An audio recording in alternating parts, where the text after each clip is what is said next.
Now I gotta find me.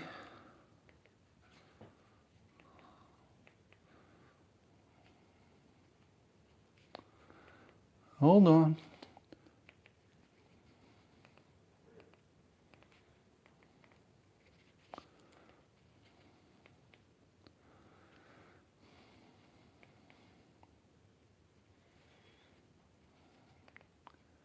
All right. My apologies. I didn't set the stream to go sideways. All right. You know, it's always something. Always something. And I really shouldn't have an excuse with this stuff. I'm pretty good with computers, but you know, I was relying on the mobile app to set this up, and I was kind of hoping to do it automatically, but that's not the case. All right. All right, we're all lined up. I guess I'm going to be able to see the chat. I don't know if it's a new live broadcast, but I'm just going to run with it and see what happens. Let's see. Let's see. Top chat, live chat. Okay. Much better. All right. Oh, Ellen. Well, thank you, Ella. I don't know. There's this little button you hit to stream up and down or side to side. I don't know why they even have that setting. Like, who would want to stream up and down? I guess they do, but I saw it on the TV. I was like, oh, that's not right. So I hope I didn't lose anybody waiting. If you are moving from the other live feed and you find this one, hopefully you find it. And I'll just give it a minute or two. But all right, while I'm here, off subject, we're going to be working on this succulent, the candlestick.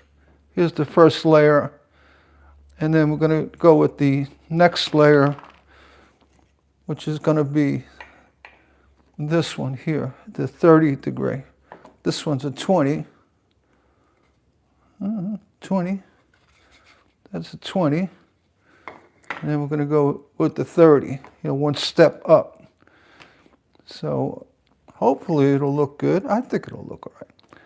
What I'm going to do is I'm going to build the layers, solder them all up, and then lay them on top without, you know, attaching, just see how they look. In case I want to make a change, go with a different style or what have you. And this is all, I mean, I'm pretty confident that this pattern here is going to work well with that. So I'm pretty confident. But while I'm waiting for other people to show up, let's see, I got 3 people, okay. Let's see if I hit this button here. Okay. Members and super chat, okay. All right, I'm not going to play with it. Got 3 people on. And again, I apologize if you went to the other live broadcast and got booted off. Well, here I am. Hopefully you get notified. But we're going to work on this, the candlestick succulent today, the BOHO. Do a little bit of glass cutting and, you know, the boring glass cutting. But you're not going to, there's going to be very important information here when I do this. But before I do that, excuse me, I'm going to announce the new cement that I just got. This is basically linseed oil, putty. It's very pliable. This is made for putting in, you know, glazing stained glass or regular glass in dark gray frames. That's the purpose of this. It's got a heavy concentration of linseed oil, which I'm okay with because that's one of the key ingredients of my cement that I'm going to make. So I could tell by how pliable it is that it's just straight linseed oil. There's no boiled linseed oil in there. So what I'm going to do is add boiled linseed oil, the mineral spirits, and whiting. Whip it up good. I've got my bucket here. Let's see it. All full of spider webs. I can put it on the camera. Here's the lid. See how disgusting that is? It's the lid of my bucket. And then inside the bucket, if you can see that, there you go, is my brush and old cement. And this stuff is rock hard. It's about 10 years old. But what I'm going to do is I'm going to soak it in mineral spirits and see if we can get it to come back. I think we can. And then, mix it up. It may take a while to really break it down, mix it up, and get it soft again. But I'm willing to take that chance. It probably will be fine. The thing about the linseed oil, if you don't use Portland cement or plaster of Paris, the linseed oil cement that I make, it will literally stay pliable for many years. So I just stuck my finger in that old cement and it had a little give to it, which is good. And that's what you want with any leaded glass, stained glass. You don't want it to become super rock hard. That would happen if you used a Portland cement in the mix or a plaster of Paris and what have you. And the boiled linseed oil is what actually gives it the quicker setting. It's not really drying. It's just setting up, solidifying the cement enough. It's still pliable, but enough to make it workable for stained glass. And that's what the boiled linseed oil does. The raw is your basic, what you're mixing with. And I like using a pre-mixed putty that has the extra ingredients for adhesive purposes. If you just use a base cement mix, raw linseed oil, boiled linseed oil, whiting, which is calcium carbonate, and then your thinner, which some people use paint thinners, which I don't recommend. It doesn't have the tackiness that you need, to really blend with linseed oils. It does cut it, but it doesn't cut it as well as mineral spirits. Mineral spirits does a lot better job. And then, when you cut it and then you add whiting back, calcium carbonate to stiffen it up so you can work with it. And this is all done with a electric drill and a paint mixer on it. You get it really fluffed up. So, but that I'm going to do a video on that. I just got to get some. I think I have the boiled linseed oil out in the workshop. I'm pretty sure I do. I'm gonna check. Anyway, we're here for the succulent. So let's just start. I got my draw cutter.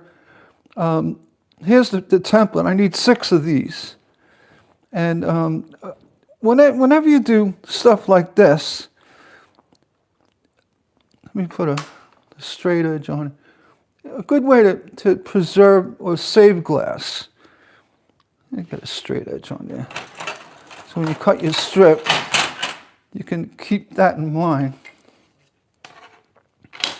Now this looks like it may be too big for this, but in actuality, when you cut this piece and you come back, you cut the next one, you're actually saving glass, because if you tried to do it like this, where the template is tight. I mean, you could still cut this and come back and flip it this way, but you're going to be bumping here. So a little, actually, this one I could turn a little bit too, but sometimes you have glass that's got a defined line in it, or the striations are lined up in such a way, like fluted glass. Turning the pattern, there isn't an option. So here, what I'm going to do is I'm just going to go slightly oversized and cut this and get that done first. I usually just put it right to the edge of the bench so I could see what I'm doing. I don't need a straight edge. And I make sure when you do it like this, don't put the cutter off the edge of the bench. In case it snaps, you're going to go through it. And, not good. It's a mess. You're going to cut yourself. So you want to do it with the pressure of the table below.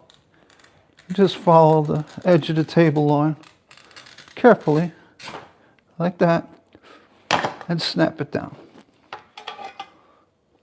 It's just a little handy trick. If you're cutting a lot of glass, you don't want to break out the straight edge.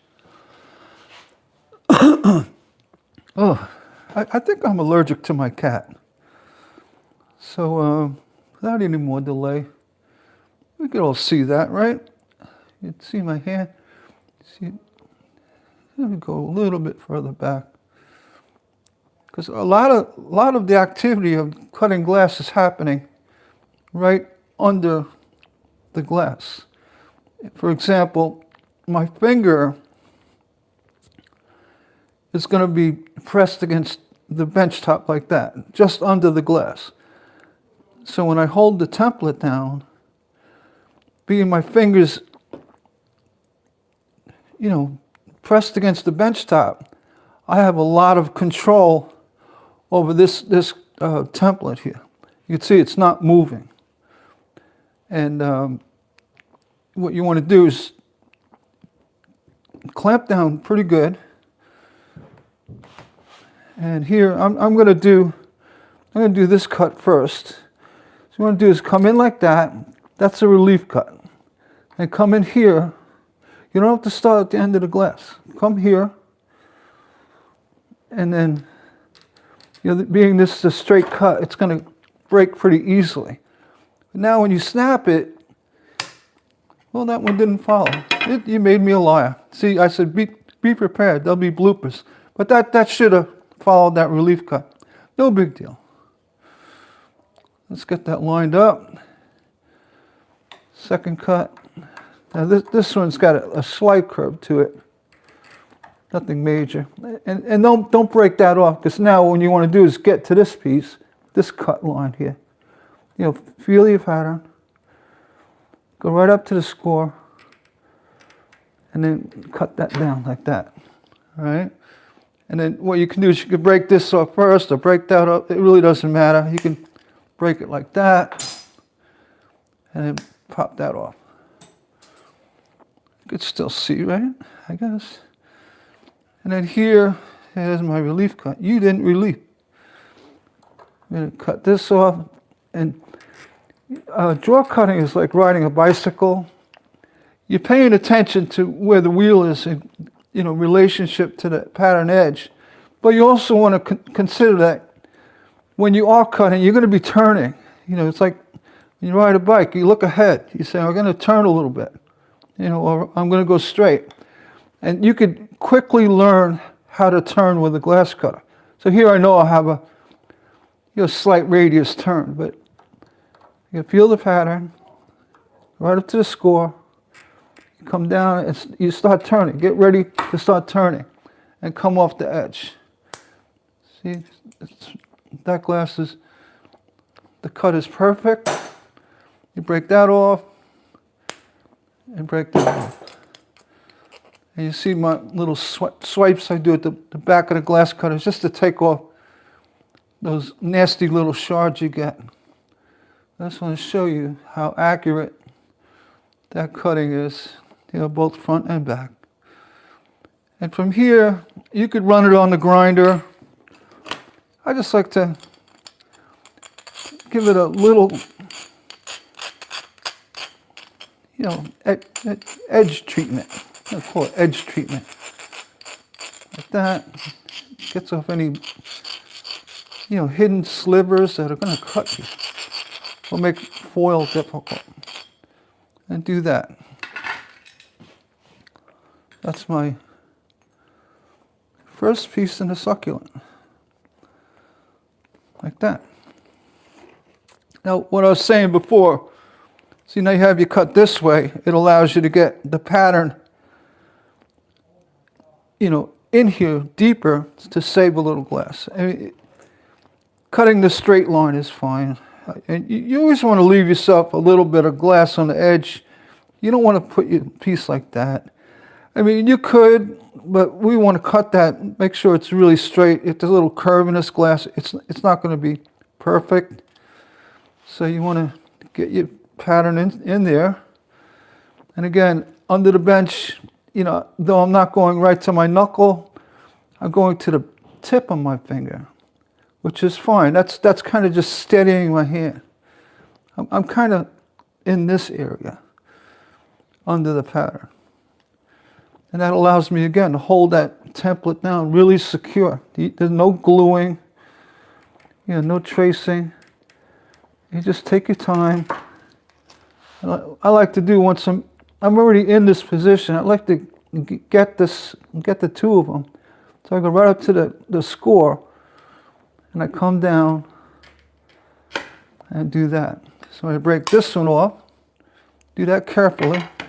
This one can be broken off, which we can. I'll take a chance in case it's shifted. Then you can take your pattern, line it up really good again, like so. And if you wear glasses, wear them. Don't be like Gary. Don't rely on glasses and don't wear them. And say, oh, I hope it's on the line. Do that. And again, I'm going to do a combo cut so I can really get into this line really well. And then one more time on the bottom. Yeah, I can tell you, I'm allergic to something today. So we break that one off first. It allows us to get a direct access to the score on the second one.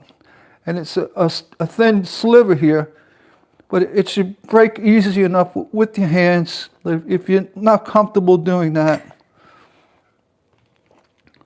let's see, who do we got? 5 people. I think there's 5 on there. Get out your breaker, breaker grousers. Grab it. You don't have to go all the way to the end. You bring it right in, like right about here. You're right up to the pattern and snap it down. It'll give you a nice clean break. And here, so, and clean up the glass. And actually, I don't even have to clean this up with the carborundum because it's really clean. Maybe just the points. I'll do the points a little bit. Like that. Just because. That's good. You're done, carborundum stone. You start laying these out. Yeah, it's looking good. Now, I always promise folks, I do things slow for demonstration purposes, but when I'm cutting in the real world, you know, I cut more like this pace. I'll show you. When you're cutting, say for a couple of minutes in the day, things start speeding up a little bit. Now I want to leave this glass on. Reason why, I get over here, I want this curved piece to have a better break. The straight ones, that's done already. And same here. I want go above, come off, break that off. That leaves me open to the edge of the score right here. break that off. And you see this part follow through cleanly. So I didn't get a burr here. And the last one, come in, pop it like that. And again, 3 for 3, perfect. There's no discrepancy about this fit. It is perfect to the pattern. I mean, to prove it, I'll just take all 3 of these pieces of glass, stack them up, and you can see. Yeah, I try not to make things up. Every piece cut it's not even close. It's beyond close. It's exact. And this glass, I wanted the rough rolled. I wanted the texture to face up. So this is it can be laid either way. So I'm going to make sure I do that so I don't forget. So I can feel the texture. Put that facing up and facing up. And you can see I'm getting a little light here with my fit. So what's gonna happen is, when I do put this together and start tacking, I'm just gonna lift up these petals slightly. This form is gonna basically allow me to tack the pieces, and then afterwards just kind of nudge these up a little bit. So what it's telling me is there's 2 things. I could either take a little bit off the bottom and bring this petal down, further into the cup, which would tighten everything up, or when I'm building it, just bump that up a little bit, that's fine. Or what I can do is when I make the new template, draw that out a little bit. But I'm going to make do with what I got. It's fine. So let's see, go 3 as promised. I should have my glasses on. You can see when I cut glass, I do a lot of that swiping. You'll hear from other places that you should cut slow and steady. You don't have to. And actually, when you do cut, when you already know what you got to cut, when I swipe like that, it actually cuts really well. And you can cut this whole pattern. Go slow, swipe it, do what you want to do. And I use the back of the cutter, the grousers. It's a big part of a hand cutter. One of the main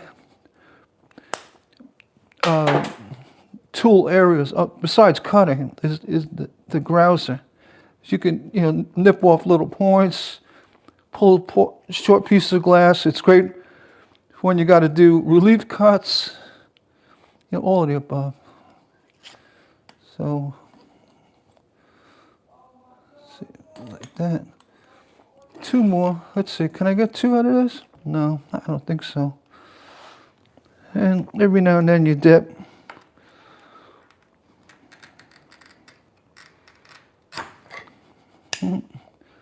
Yeah, get rid of you.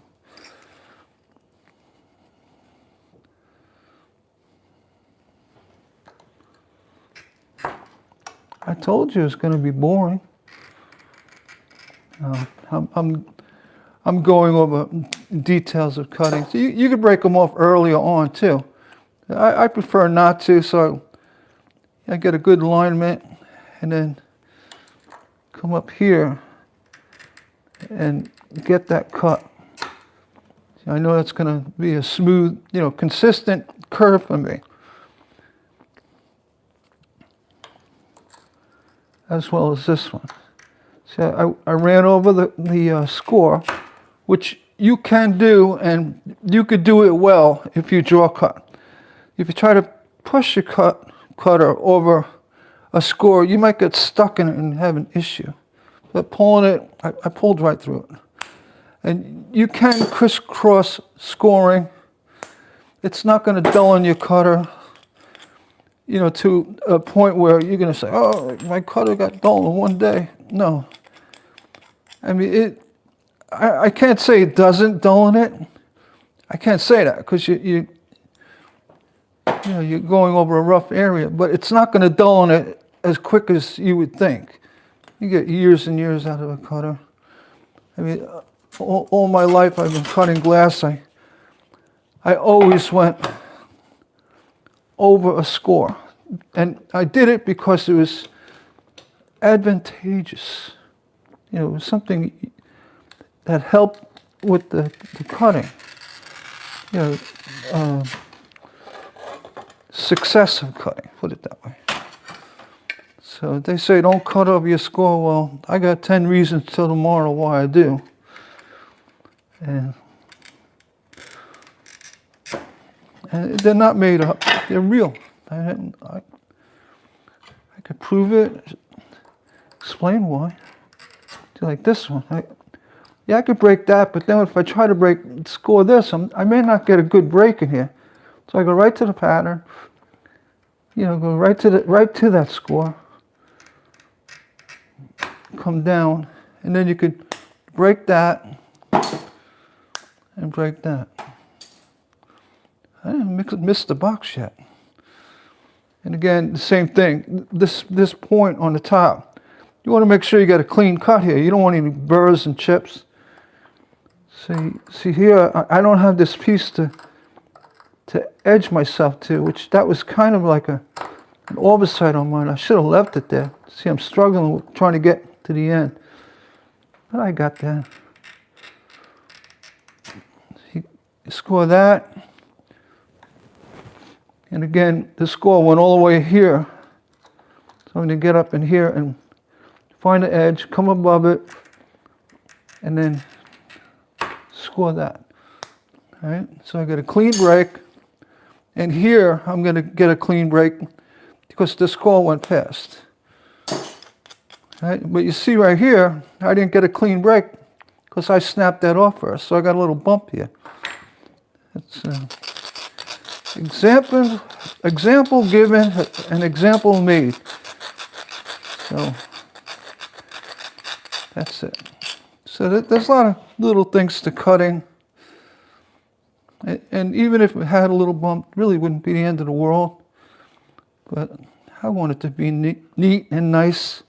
I still have a slight bump there.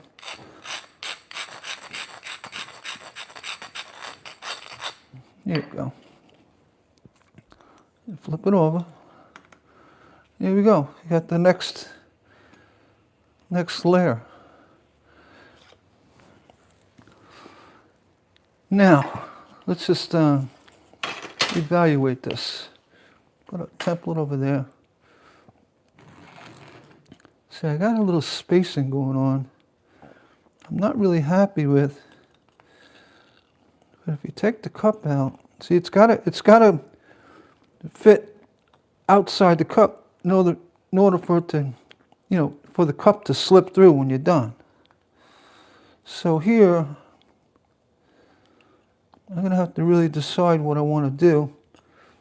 I think it might be best to drop these in a little bit because it is a little wide. That's not that hard to do. So what you want to do is you get the template. Let's see. See, this is all test fitting. It's like, even if all your measurements are good, and see, I'm going to take off about that much of the pattern. And I'm going to take off about, let's do that again.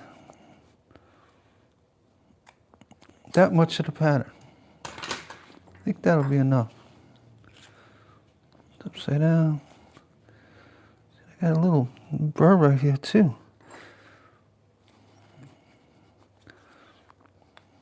Take that.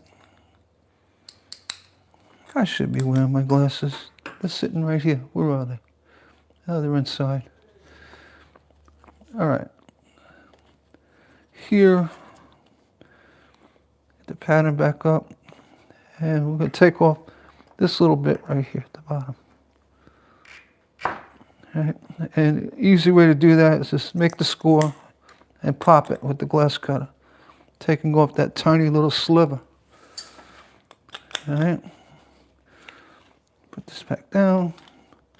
And let's not do it until they're all cut. This way I don't make a mistake. Actually, I'm going to do 2.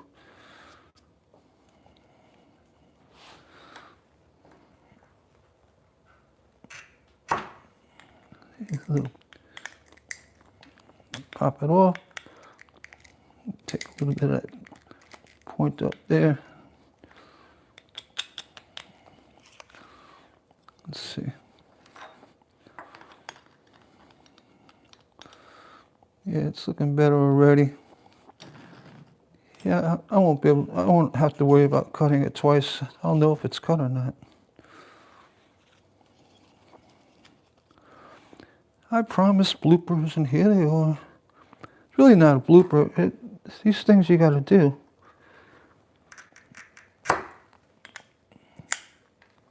I know the next one I do will be fine because I made that adjustment to the pattern. See now, see these are coming together nicer. I got some chips here. Get rid of that. Hey, that's me on the TV. Oh, hey Nancy and Lynn. I'm sorry I wasn't looking at the chat. So you guys are here. And this one came out a little bit slighter here. I don't know why. Well, see, I never met a challenge I didn't enjoy. I could take that off. That's fine. 3. See this one. You can get out of here, sliver.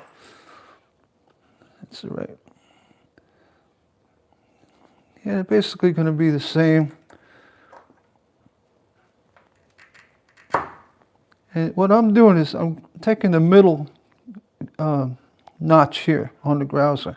This is too wide, not enough to grab. So I take the middle one and just pop it down like that. That takes the sliver right off. You don't have to grab the, the breaker pliers and what have you. So, the hand cutter that I use has a lot of little key things that you do with it. It's not sole purpose, it's just to cut strips off glass. Basically, it's the same thing I'm doing here. But what's going on is the cutter itself, it's giving you really good leverage on what you're breaking off. So that's what's going on. Let's try it again. Yeah, that's a lot better. All right, I'm gonna put that over there with the slivers. I'm just gonna write on here, BOHO 30.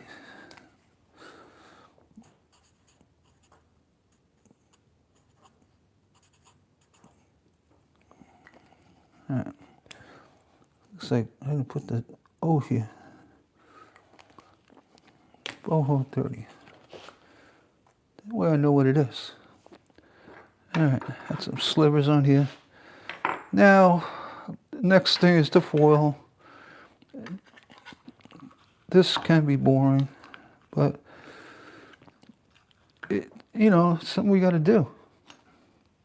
Now I'm gonna start everything with pieces of meat, and I'm just for saving time live here, I'm gonna really speed up the foiling.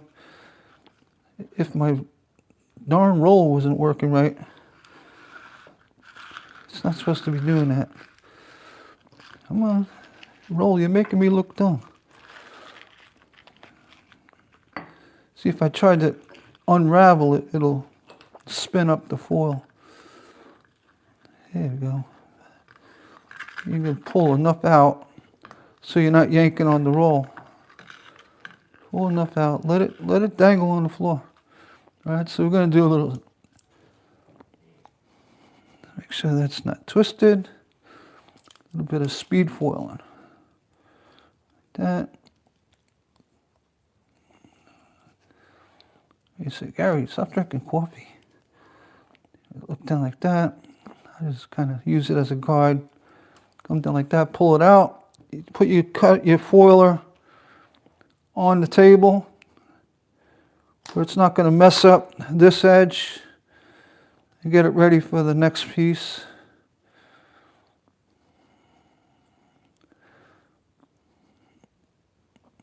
I cheat. I put the piece down like that. That's my burnishing. I'm not big on burnishing. I never really had a problem with it.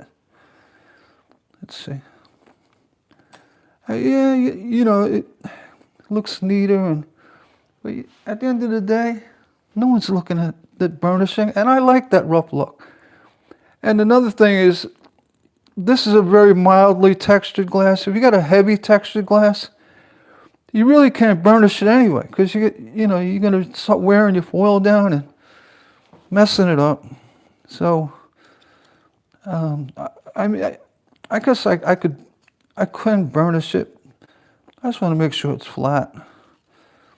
And in most cases, you're going to use enough solder when you do your piece that it's going to just absorb any burnishing that could have, would have, should have been done. If that makes any sense. And then I could put my duct tape on my fingers. I never, I'll tell you, even back in the old lamp days, we never burnished. And you didn't, because the foil didn't have glue on it. So what are you burnishing? And everything looked great. No one complained about seeing it. And it doesn't affect the strength of the piece. What affects the strength of the piece is the matrix of solder that you have on. And foil will, to an extent, make it weaker or stronger, very slightly. But for the most part, it's how you put the solder down. Make sure you're beating up right. Make sure you watch the camera, Gary. And I just go like this. I push it down. This surface is hard enough. It's going to squish all those points. Let's say, make sure the right side up. And put speed foiling. Now with these hand foilers, I mean, I'm not lining anything up. I'm just letting the tool go through it. The only part I will line up, and this one's acting odd today for some reason. It just spun right around on me. You're not supposed to do that. I'm going to blame it on the Mongo foil. If that happens, don't even mess with it. Just get it out. I think I had an issue. Something's going on here. So I spoke to Guy about it. His foil is too sticky. If you make a little mistake or something, you want to get this off. I mean, I got lucky. I didn't press it down. Excuse me. I think it's got to be allergies. Something's in the air. I've become so allergy sensitive as I got older. I know in the fall, what a mess. The oak, whatever, the pine. Well, the pine's in the spring. In the fall, I had a lot of trouble with that. See, now look, it sucked the tape up. Just pull it out. Get out of there, tape. You're not supposed to do that. You do get issues with these hand foilers, but nothing crazy. It doesn't, they work really well. And you get in a good groove with it. That's why I kind of like the foil that doesn't stick so much. I used to venture the master foil for a very long time, and you know that it doesn't stick like this new Mongols foil. This stuff's like crazy, it's crazy glue on it. And, you know, ends up getting in the foiling tool. You know, like the glue is running along the tool. So I might have to clean it with acetone every now and then. We'll see. I could feel binding, and that binding is from that glue.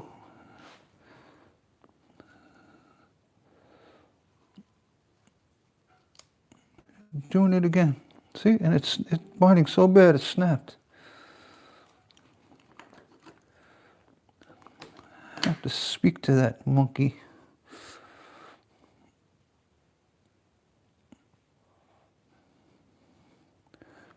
But to be fair, it works really well. It's just maybe I'm a minority. I think the foil doesn't have to stick so well. It really doesn't.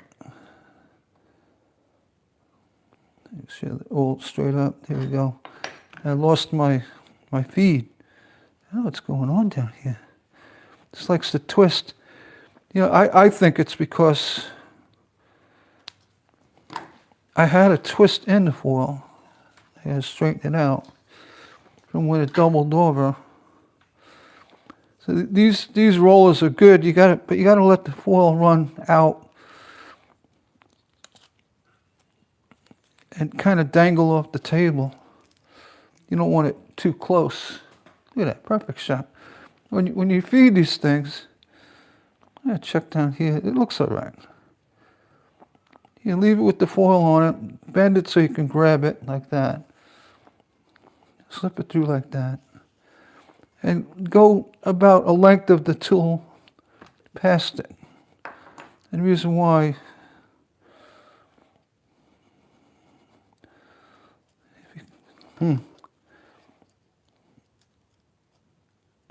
there we go. Reason why, just want to have enough overhanging so that it's not gonna, I mean, you can feed the tool right. I usually do is take the foil, stick it on the bench, then cut the paper off and pull the tool back like that. Right. And see the paper's out the back because I cut it off. Right? And this looks like it's pretty good. It's a little heavy with how much I got hanging off the side, but you know, if it is an issue, trim it a little bit. Oh, I'm shaking. And let's get back right to it. I did say there would be bloopers. Now it's doing it again. There it is. I'm trying to foil. Maybe if I hug the camera. There we go. I gotta have the foil sticking out to my side better. That's what it is. I'm having an issue with that. There we go. Maybe I should have the roll up here. I don't know.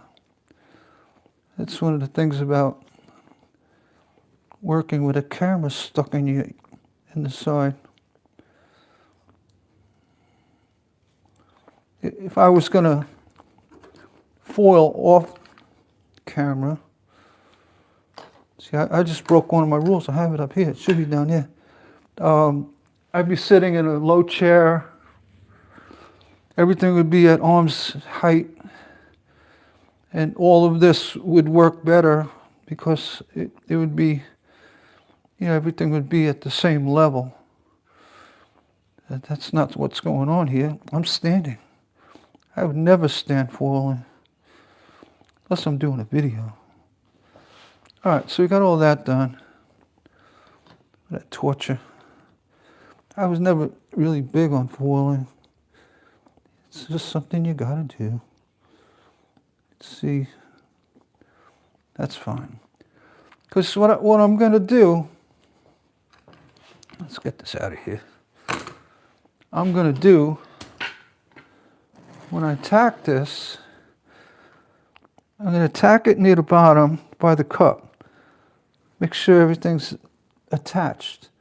Then I'm going to gently raise these pieces up like that and then tack here. And that's my plan. For some reason, this came out. You know what? I'm going to make lemonade. Here we go. I just thought about that. I got a 30. Let me go with a 40 here. Time out. This may just work. Let's try that. Making lemonade again. I take the butyl. This is like silly putty, but very tacky. And we're going to get it right in the middle. Because I'm okay with a higher angle. It actually may look nice. Let's see. Centered, centered, centered. That looks good. Let's try it with the 40. I can always change that 30 to a 40. Let's see what happens. It may, it may work out.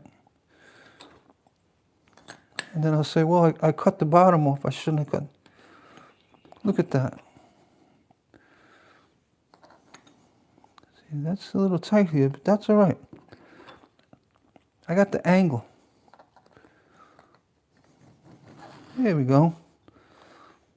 See, now,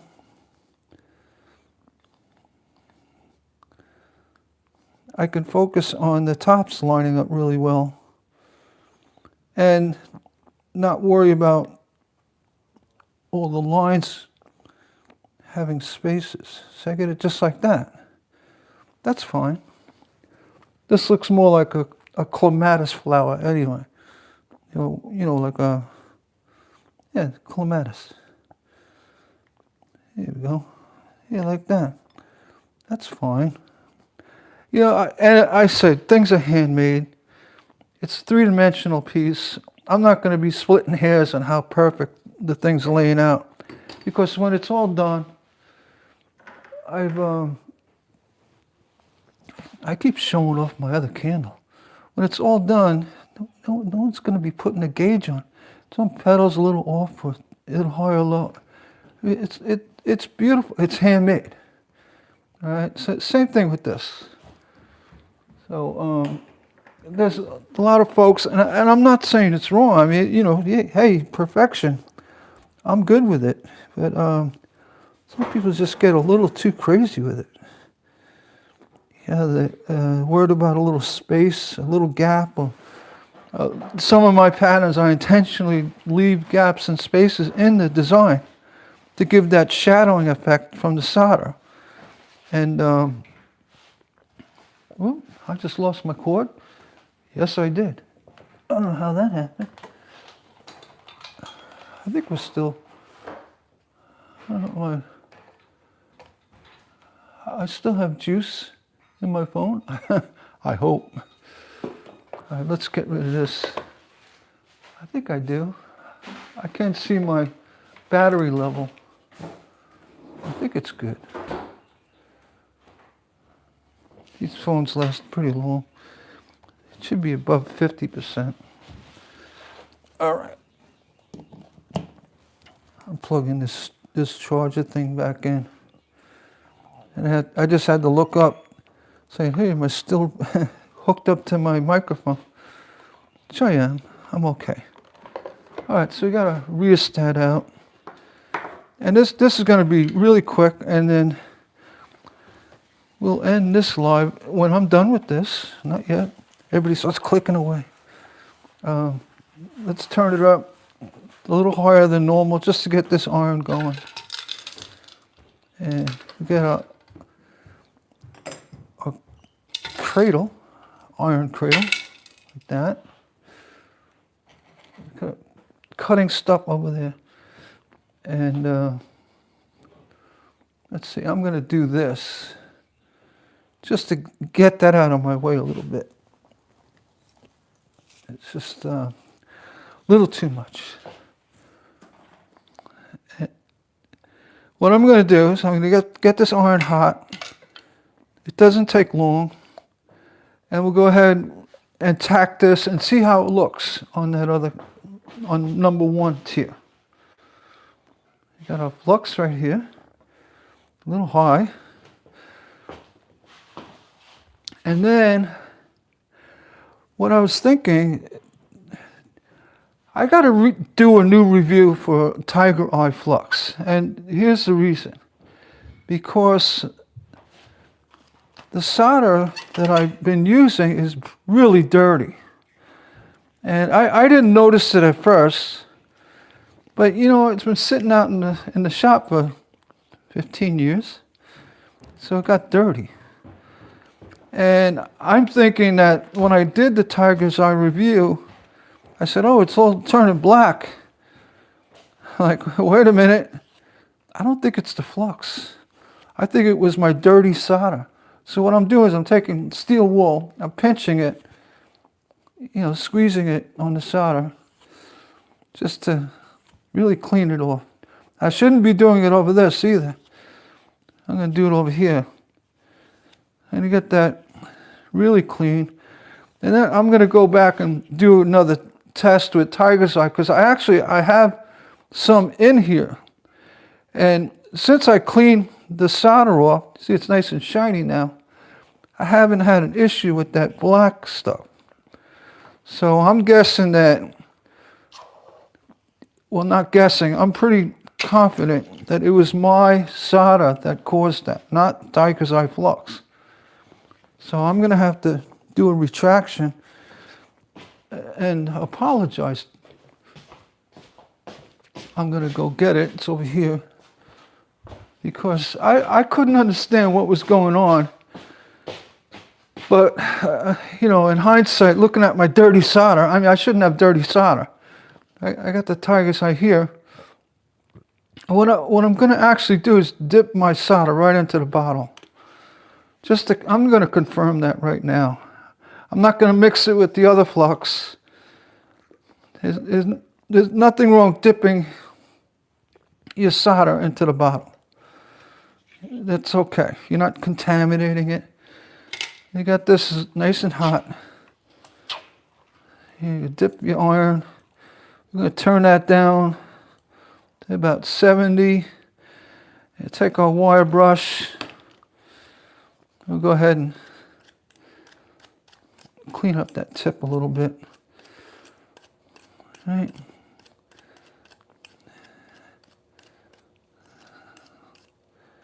There you go.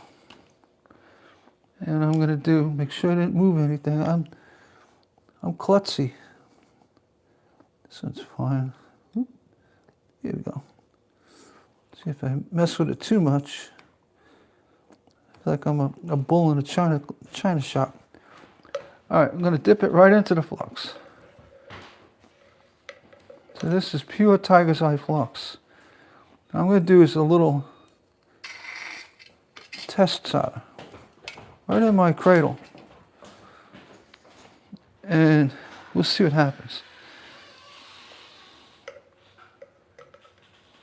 And here, I'll just give a little drip. Drip.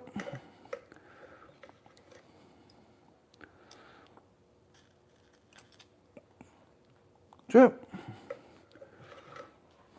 Just to get the shape.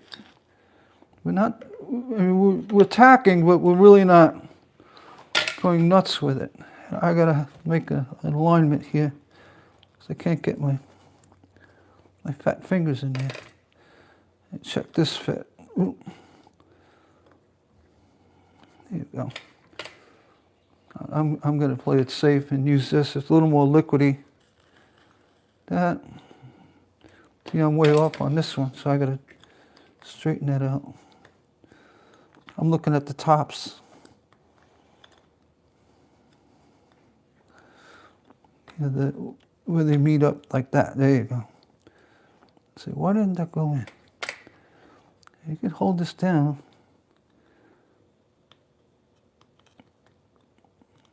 Blooper time. There we go. Phew. This is a little struggle. Oh, I got stuck. I'm sure that's happened to a few of us in the audience. I give a little bit more right here. Drip. And then a little bit more right here. Because I know my pieces are nice and tight together. The horizontal, the vertical lines. So, and this happened last time. I got into the form with a little heat, and things kind of stuck. And I had to remove it with the knife. There you go. I'm going to do it that way. Oop, this one came for it. I'll tell you.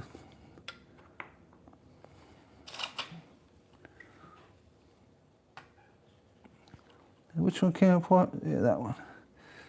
I'm going to tack it up here. There you go.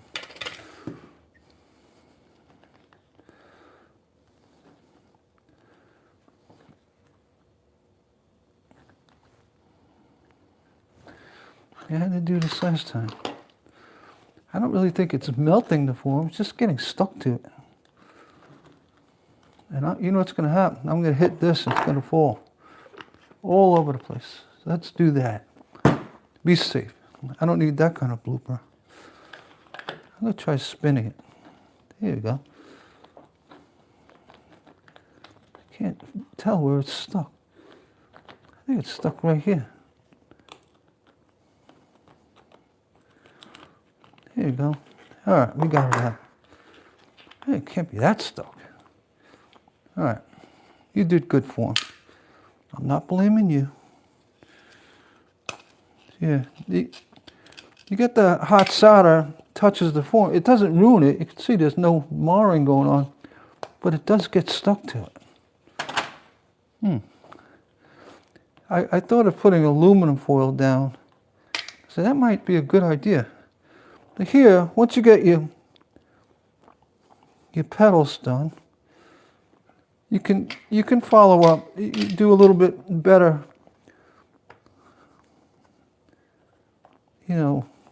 fluxing, and just to give it a little more strength. I do that, and I'm not going to waste anything. I'm going to grab my solder from over here, like that. See, I'm flat. Lift it, put the tip down, and the solder will come off the iron. Flat, lift it, and tip down. Flat, and tip down.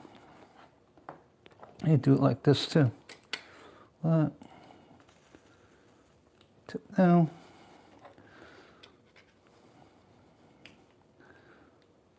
Down. Make sure it's tight. All right, so we pretty much got this all tacked.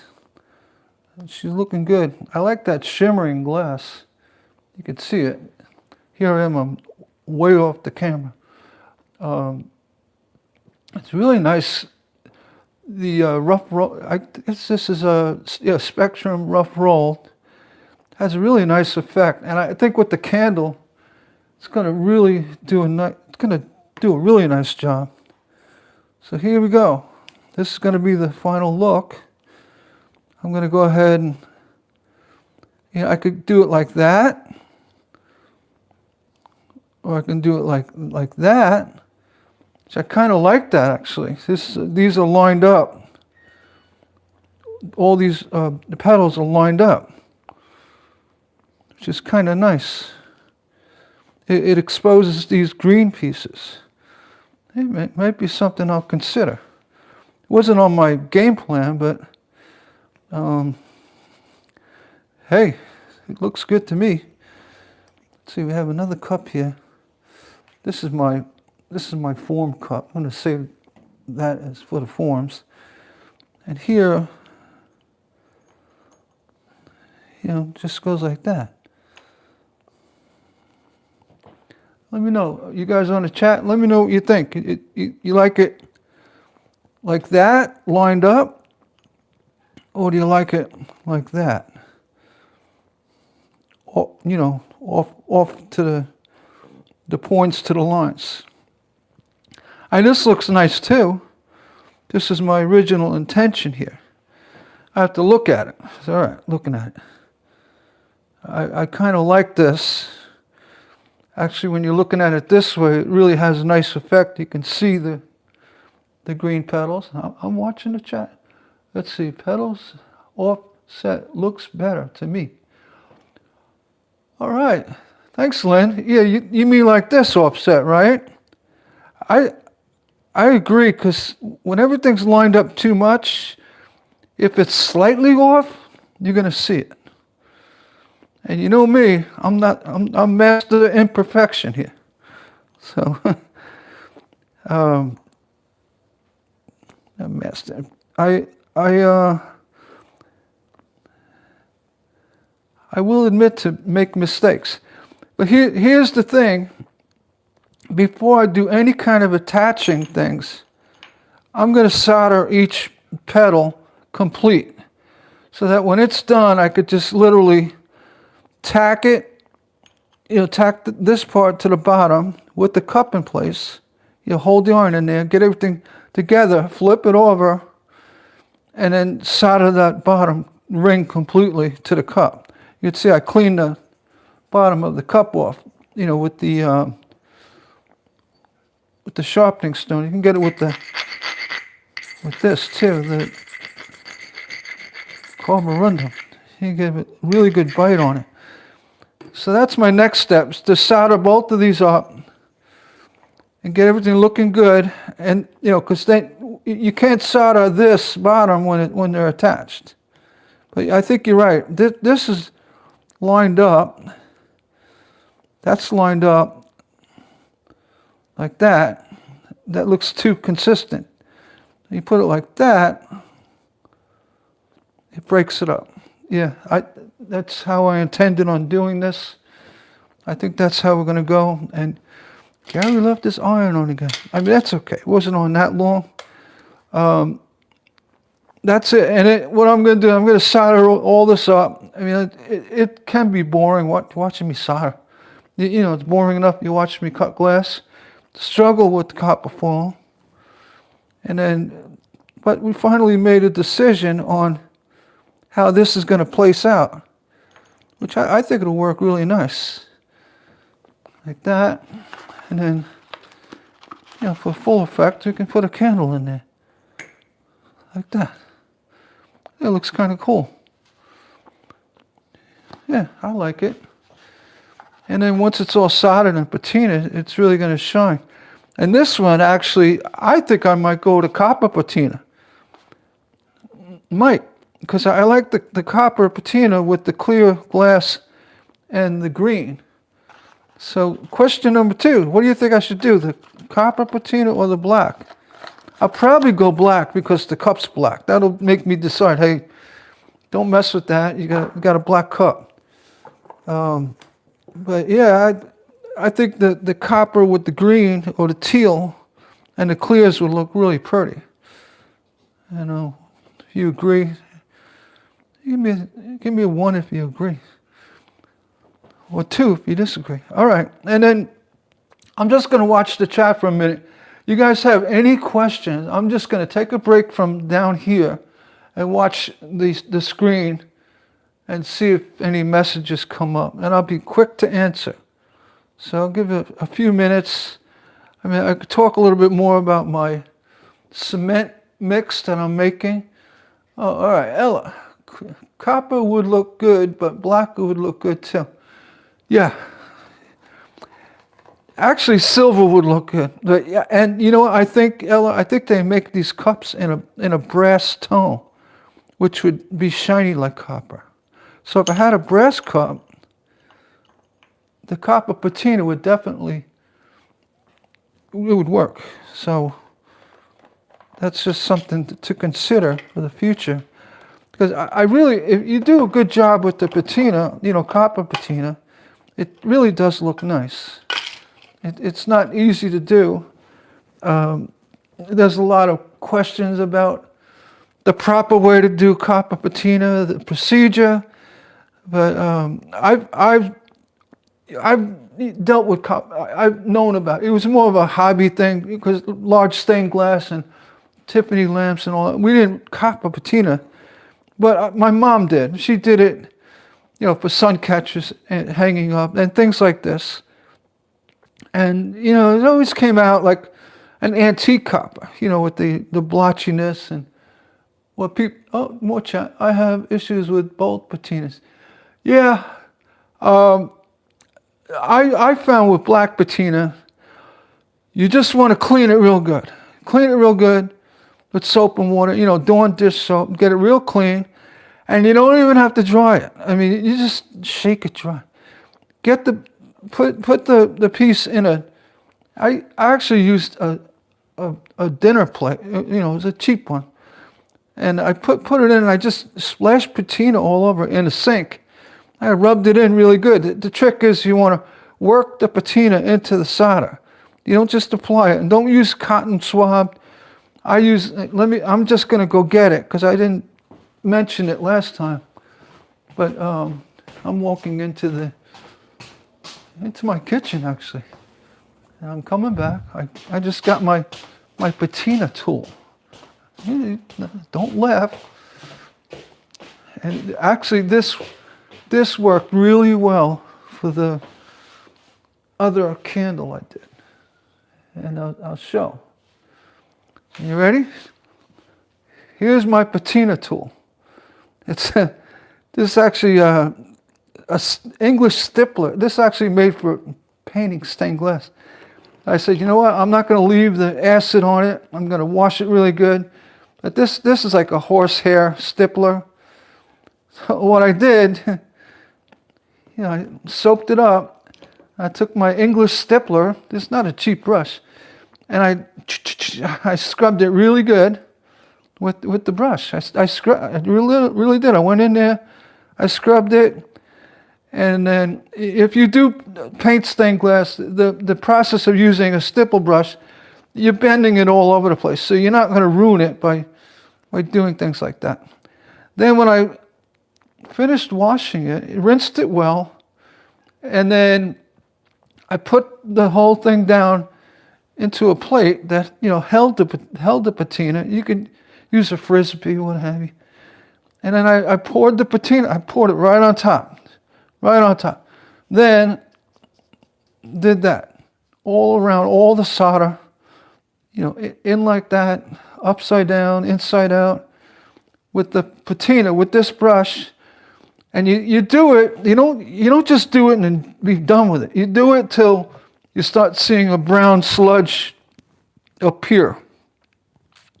That brown sludge, I believe it's part of the chemical reaction process. Actually, saying, hey, the patina, though it's an acid, it's working with the tin and the solder, and this is the byproduct of it. And it's like a brownish, looks like coffee.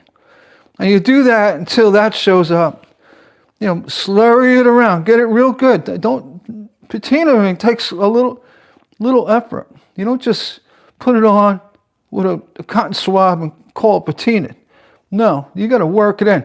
But when we did the larger lamps in the studio, though we had giant vats to put the lamps in, you still used a pretty, let me grab this brush, pretty large brush like this and really scrub the lamp. And you got gloves up to your armpits, because of the acid, and you got full aprons on. And you scrub the lamp really well with the patina. So you're working that acid into and around the solder and copper or whatever. So everything gets covered, and it's a 10-minute process. It's not, like I said, you don't just put patina on it and say, I'm done. You have to work it in. And that's the black patina. And then once all, you'll know, you start seeing that brown coffee sludge popping up. And you'll know what I'm talking about when you patina. And then once you see that, work that in a little bit, work it in. then rinse off the whole thing. Just rinse it on the, tap water. Just rinse it, let it dry, or you could even, you put a hair dryer, let it dry. Once it's dry, and I'm not really from the school where everything has to be polished. I kind of like the matted look of a antique black patina, which I did on this one.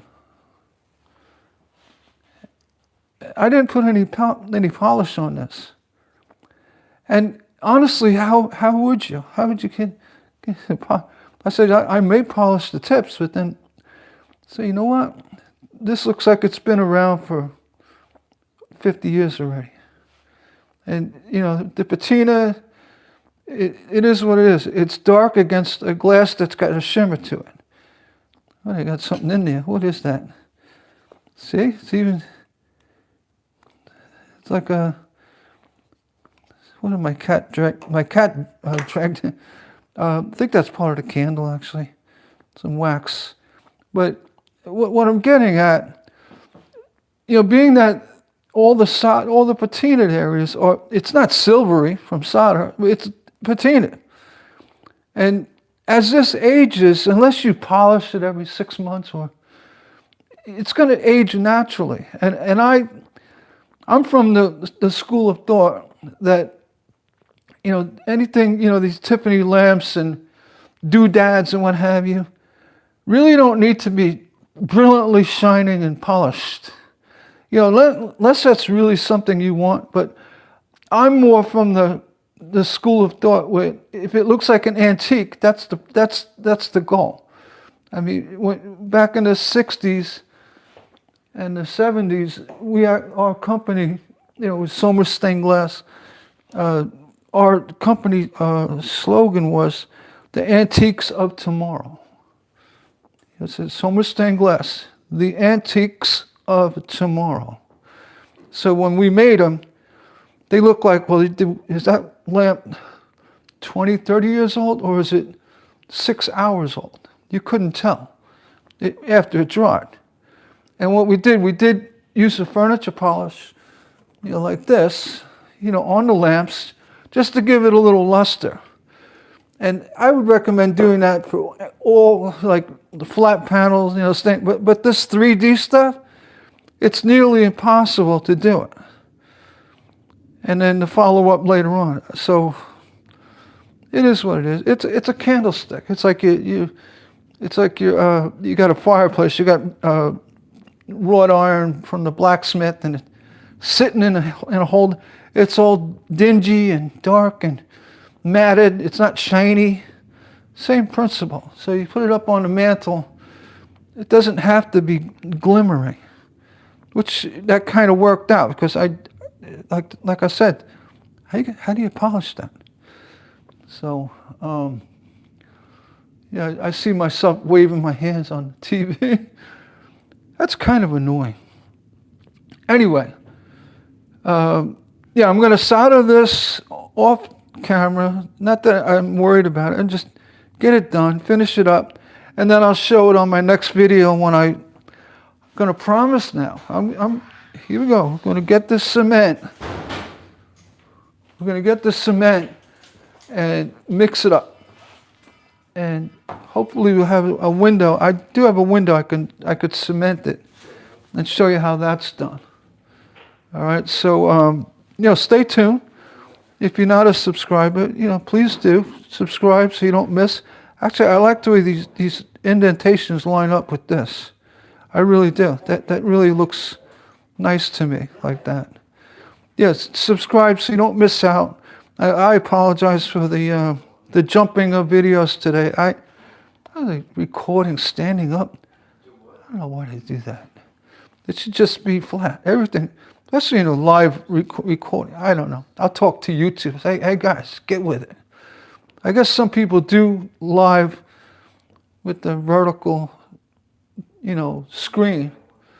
I guess they do, but I don't really understand why. You say just hold the camera sideways. And I apologize. I hope you guys didn't miss out, but I gave away a few, a few channel memberships on that stream, and they're still good. You know, they were already allocated. You know, there's 5 memberships. So yeah, if you got it, that's fine. You know, help yourself to my patterns.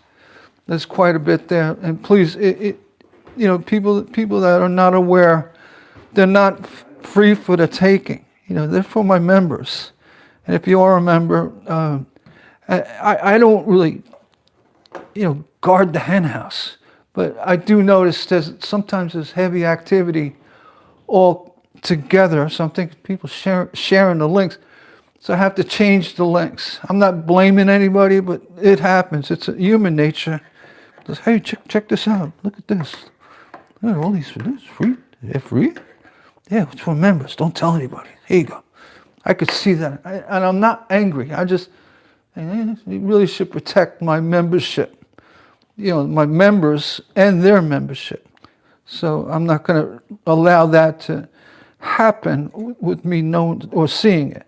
But please, to avoid that, if you are a member, or if you've received membership, don't share the link to the cloud.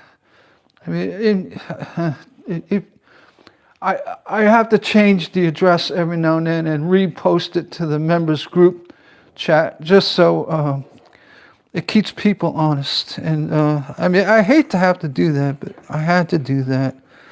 I just said, so there's a whole, like about 10 people downloading the same thing. And I could tell that it was instantaneous. It wasn't like, it was in the middle of the day, not during a video.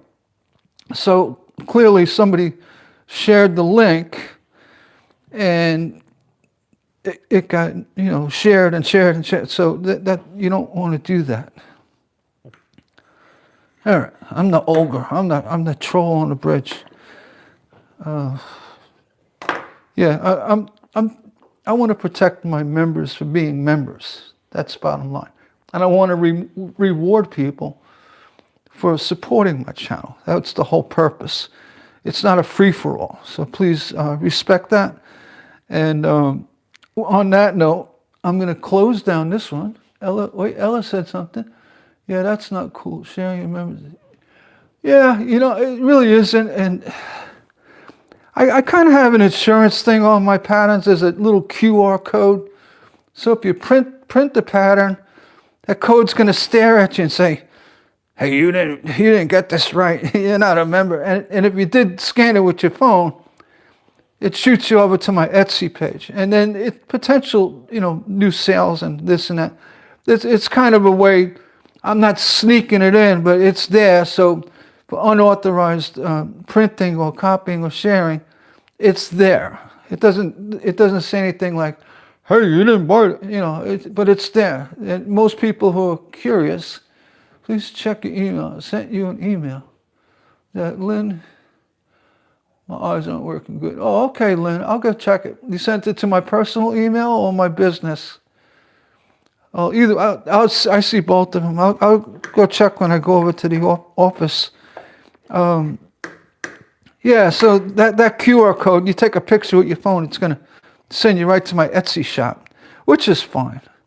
Because some people say, oh, I want that pattern. Where'd you get it? Oh, I got, take a picture of the QR code. Do the right thing. Spend the $2 for a pattern. $3. That's basically what they sell for. But my member patterns, they're for my members. I have an option in my cloud to set up like a prescription kind of thing, where you have to send me your email address and then log in with an email and everything is logged. And I don't want to have to do that. I mean, I could. I don't think it'll ever get down to that. But anyway. And I know if somebody accidentally shared the link, it's okay. I'm not angry, but I will change the link. And I'm going to do that now because I did send the new memberships out. And as soon as I'm done with the video, I'm going to change the cloud link to a new address. But all the members will be notified. So anybody with the link, the old link, it just won't work. All right, that's why I do that.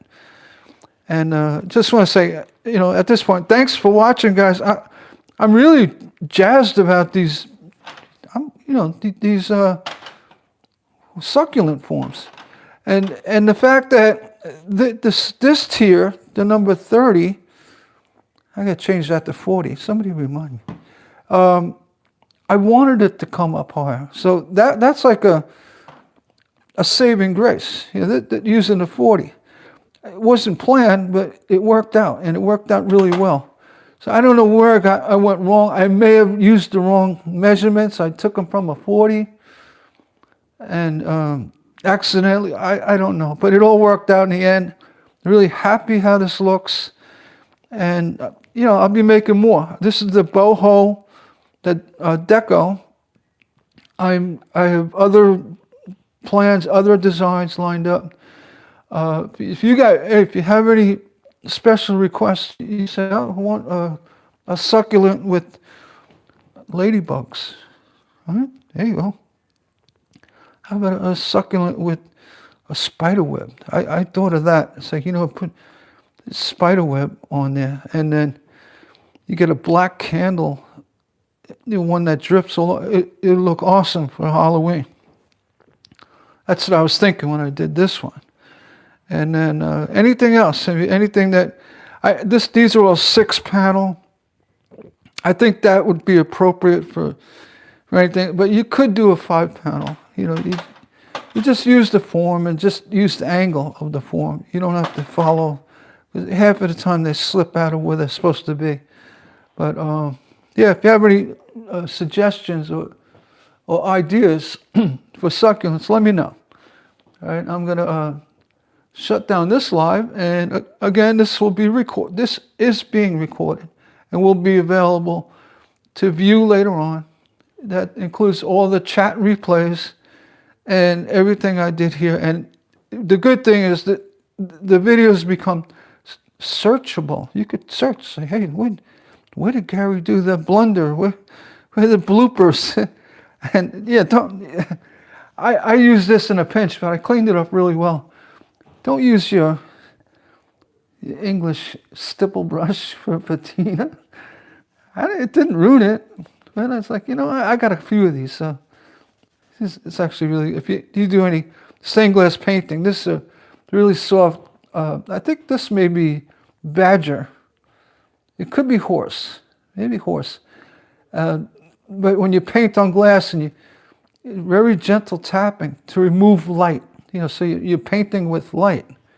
And, you come, instead of coming straight down, you come on an angle, for, soft shadowing. So, and that's a whole other thing. I could do a video segment or series just on painting glass. And I have to be honest, I don't know everything about painting on glass. And one thing, and I respect some European artists greatly because they use the oils to paint on glass. I never use oil to paint on glass. I use vinegar and water. Well, mostly vinegar, and then water for the shadowing, the stippling layers, because it comes off easier. And vinegar, it sets up and it's hard. But vinegar is nice because it gives you it's a medium, they call it, for the paint. Makes it flow off the brush really nice. Similar to how a clove oil or, and other oils that they use for painting. That's why I used the vinegar. And that came down from my grandfather. It's like, my grandfather learned to paint from John Lafarge. So it's saying something right there. So John Lafarge clearly used vinegar and oil. He used oil too. But that came from there. And you don't really hear about that. I tell people, I use vinegar, and they're like, really? Yeah, white vinegar. You probably use apple cider vinegar. But it burns off nice in the kiln. It doesn't leave any ditchification. And on that note, when you cut glass for the kiln, use mineral spirits. If you use anything else, like kerosene, maybe you get by with. But if you use any kind of cutting oil, the oil will leave a ditchification on the glass. And, it's really horrible. It's like that rainbow effect. So, I may, if I sold my kiln because my neighbor's kid broke the lid. I repaired it. It was a hot mess, but it still worked. But I was like, and maybe I won't be painting glass, and this is like 10 years ago. And, I'm thinking, the older I get, I really want to start painting glass again. It's really rewarding. If you don't paint glass, if you want to try it, you really should look into doing it. It's pretty basic. It takes a lot of patience. You need a nice light box. You got to be careful because it'll lead paint. You don't want to breathe any of the dust. And I'll tell you, I probably breathed my share of dust. And you don't want to do that because it's lead paint. It's lead powder. Selenium and the intense yellows, the oranges and the silver stains. That's powdered selenium in it. That stuff is toxic. So you want to be real careful with that. You also want to make sure you vent your kiln. So that the fumes from the fusing, painting from the kiln doesn't fill up your workshop. You don't want to do it in your small home workshop. You do it in the garage, near an open door, just to get the ventilation. And thankfully, you could smell it. I mean, when you paint glass, you can actually smell the burning of the pigments. The melting of the pigment. It has a certain aroma to it. And so if you smell it, make sure you vent. All right, enough of that. Yeah, it is a lot about painting, and there's some really good glass painters on YouTube, actually. And one I admire is Derek Hunt.